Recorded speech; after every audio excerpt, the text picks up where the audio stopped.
बेहद स्वागत है जी सभी स्टूडेंट्स का। ब्रॉडवे इमिग्रेशन सर्विसेज से अमरजीत सिंह हमारे साथ हैं। कनाडा की सरकार नई बनने जा रही है, मार्क कार्नी दोबारा प्रधानमंत्री बन गए हैं। अब बड़ा सवाल ये है, क्या कनाडा में एक बार फिर से पॉलिसी शिफ्ट होगा, इमिग्रेशन के रूल्स चेंज होंगे या सचमुच किसी तरह का नया बदलाव नहीं होगा। पहले मार्क कार्नी की स्टेटमेंट थी कि सन 27 तक वो इमिग्रेशन को कंट्रोल रखेंगे। क्या अभी भी उनकी पॉलिसी वही रहेगी? इसी पर पूरी क्लैरिटी देंगे अमरजीत सिंह कंवर हमारे साथ हैं।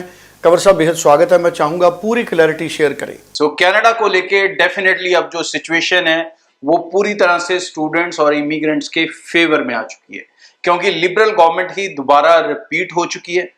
तो लिबरल गवर्नमेंट अब उतने बड़े लेवल पे पॉलिसी चेंजेस नहीं करेगी। कुछ ना कुछ पॉलिसी चेंजेस जरूर होंगे, क्योंकि लीडरशिप चेंज हो चुकी है, प्राइम मिनिस्टर चेंज हो चुके हैं, इमिग्रेशन मिनिस्टर चेंज हो चुके हैं। तो उन्होंने पहले जब वो आए थे थोड़े समय के लिए, तो उसके अंदर उन्होंने कोई चेंजेस नहीं की थी और उन्होंने कहा था कि हम देखेंगे फिर करेंगे, क्योंकि उस समय लिबरल का मेन मोटिव इलेक्शंस को जीतना था, ना कि कोई और खलबली मचाना। अब वो पावर में आ चुके हैं तो डेफिनेटली वो कुछ चेंजेस करेंगे, इसमें कोई शक नहीं है। किस तरह की चेंजेस हैं वो आने वाले दिनों में पता लगेंगी। बट हाँ, मार्क कार्नी ने भी पहले कहा था, जो नए प्राइम मिनिस्टर बनेंगे कनाडा के अब दोबारा से, कि जो इमिग्रेशन है उसको कहीं ना कहीं हम 2027 तक उनका टारगेट है कि उसे कंट्रोल्ड रखेंगे, और तब तक जो हाउसिंग इश्यूज हैं या अदर इकोनॉमिक इश्यूज हैं उनके ऊपर प्रायोरिटी दी जाएगी, उनको पहले रिजॉल्व किया जाएगा, ताकि इमिग्रेंट्स के लिए भी एक ऐसा माहौल बनाया जा सके कि जिसके अंदर सब लोग इक्वली ग्रो कर सकें। आने वाले दिनों में जो इमिग्रेशन टारगेट है वो तकरीबन 3,95,000 जो उन्होंने सेट किया है वो वही रहने वाला है। स्टूडेंट्स को देखकर जो चीजें हैं वो डेफिनेटली ज्यादा फिल्टर होती दिख रही हैं। अगर हम देखें कि जिस तरह से IRCC काम कर रही है प्रेजेंटली, वो स्टूडेंट्स के प्रोफाइल्स को बहुत ज्यादा इन डेप्थ चेक करती है। इवन आपके सब्जेक्ट्स के मार्क्स +2 के देखे जा रहे हैं, जो ज्यादा वीक स्टूडेंट्स हैं उनको भी रिफ्यूजल्स दिख रही हैं, अगर उनके सब्जेक्ट वाइज जो मार्क्स हैं वो स्ट्रॉन्ग नहीं है। और इसी के साथ साथ जो आप फंड्स दिखा रहे हो, अब ये भी एक रीसेंट चीज निकल कर आई है रीसेंट केसेस के अंदर, कि जो आप फंड्स दिखा रहे हो उनका सोर्स ऑफ फंड कई केसेस के अंदर नहीं दिख रहा।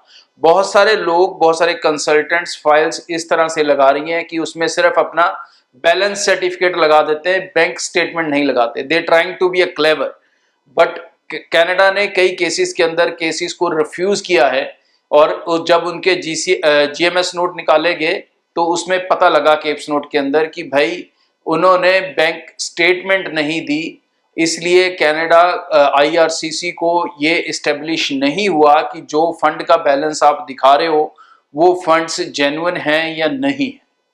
तो भाई आपको बैंक स्टेटमेंट देनी है, आपको बैलेंस सर्टिफिकेट नहीं देना फाइल के अंदर। बहुत सारे कंसल्टेंट्स इस तरह से कर रहे हैं, जिसके कारण भी अच्छे प्रोफाइल्स के स्टूडेंट्स भी अपने वीजास को रिफ्यूज होता देख रहे हैं। तो जो आप जेन्युइन फंड्स दिखाओगे वो कोशिश करो आपके पेरेंट्स के अकाउंट्स में होने चाहिए पैसे। अगर पुराने नहीं हैं तो अपने पेरेंट्स के अकाउंट्स में पैसे डाल के वहां से अपने अकाउंट में एंट्री लो और उस बैंक स्टेटमेंट को दिखाओ, और उसका सोर्स होगा कि वो पैसे आपको पेरेंट्स ने ट्रांसफर किए हैं। तो भाई अपने जेन्युइन डॉक्यूमेंटेशन के साथ फाइल्स लगाओ। ऐसी चीजें देखकर केप्स नोट को, हर बच्चा जो रिफ्यूज हो रहा है वो केप्स जरूर निकाले, ये मेरी एडवाइस है। जब तक आप केप्स नहीं निकालोगे आपको नहीं पता लगेगा वीजा ऑफिसर किस तरह से आपकी फाइल को रीड कर रहा है, और उसके अकॉर्डिंग ही अपनी फाइल्स के सोल्यूशन करें। पुराने सिस्टम की कॉपी ना करें कि धक्के से 2 बार 3 बार फाइल लगाते रहो और रिफ्यूजल पे रिफ्यूजल आएगी इस बार, क्योंकि IRCC स्ट्रिक्ट है। तो it is very important that you must understand कि IRCC अब किस तरह से फाइल्स को रीड कर रही है, और ये रीडिंग आपको पता लगेगी केप्स नोट के थ्रू, और उसके अकॉर्डिंग फिर अपनी फाइल्स को दोबारा प्रिपेयर करें और उनको रीलॉन्च करें।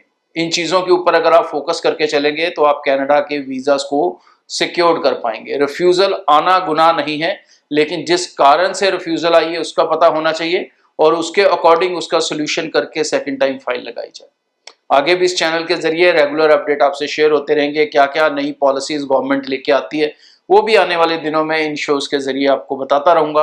हमारे इवेंट्स कंटिन्यू हैं। आज मैं गुरदासपुर ऑफिस रहूंगा, कल हुशियारपुर ऑफिस रहूंगा, फिर बठिंडा ऑफिस रहूंगा और इसी तरह से आगे की अपॉइंटमेंट्स चलती रहेंगी। सो आप टीम से अपना समय लेके अपनी अपॉइंटमेंट बना सकते हैं। ਸੋ ਬਹੁਤ ਸਵਾਗਤ ਹੈ ਜੀ ਸਾਰੇ ਵਿਦਿਆਰਥੀ, ਬਹੁਤ ਧਿਆਨ ਦੇ ਨਾਲ ਇਸ ਇਨਫੋਰਮੇਸ਼ਨ ਨੂੰ ਸੁਣਨ।